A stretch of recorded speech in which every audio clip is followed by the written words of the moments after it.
بسم اللہ الرحمن الرحیم۔ رسول اللہ صلی اللہ علیہ وآلہ وسلم نے ارشاد فرمایا، لوگوں کے لیے وہی پسند کرو جو تم اپنے لیے پسند کرتے ہو۔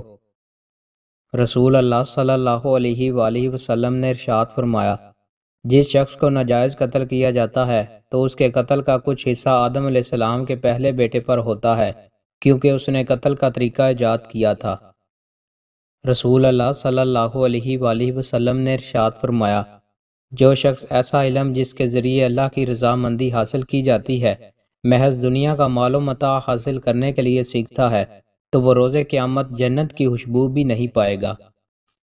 رسول اللہ صلی اللہ علیہ وآلہ وسلم نے ارشاد فرمایا، جس شخص نے اپنے مسلمان بھائی کو کسی معاملے میں مشورہ دیا حالانکہ وہ جانتا ہے کہ بھلائی و بہتری اس کے علاوہ کسی دوسری صورت میں ہے تو اس نے اس سے خیانت کی۔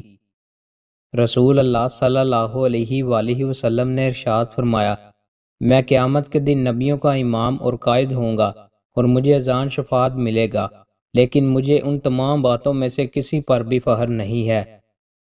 رسول اللہ صلی اللہ علیہ وآلہ وسلم نے ارشاد فرمایا، جس شخص کے ساتھ کوئی بھلائی کی گئی اور اس نے بھلائی کرنے والے سے جزاک اللہ خیرہ، اللہ تعالیٰ تم کو بہتر بدلہ دے، کہا، اس نے اس کی پوری تعریف کر دی۔